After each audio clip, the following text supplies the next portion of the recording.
ये एक कहानी है एक चोर की जो रात के अंधेरे में चोरी करने का आदी था। वह एक छत से दूसरी छत पर कूदता हुआ शिकार की तलाश करता रहता, यहाँ तक कि वह एक ऐसे घर तक पहुंचा जहां से उसे कुरान पढ़ने की आवाज़ सुनाई दी।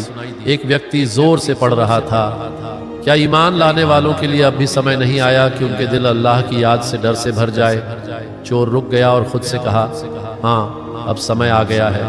अब वह समय आ गया है कि मैं एक नया इंसान बन जाऊं। उसने अपने पिछले जीवन का अध्याय बंद कर दिया और एक नई जिंदगी की शुरुआत की। इसलिए कभी भी मायूस मत होइए। कुछ युवा कहते हैं, क्या यह संभव है कि मैं भी बदल सकता हूँ? मैं तो बचपन से ही गुनाहों में डूबा हूँ, यहाँ तक कि बालिग होने से पहले से ही।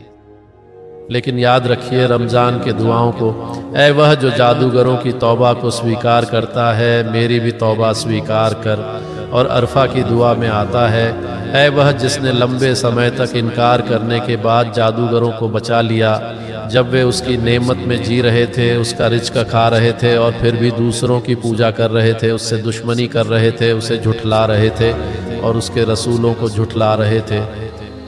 जादूगर जो फ़िरौन के दरबार में हज़रत मूसा के सामने खड़े थे, उनके पास हर वजह थी कि वे गुमराह रहे। लेकिन जब उन्होंने ईमान लाया तो कहा, हम मूसा और हारून के रब पर ईमान लाए।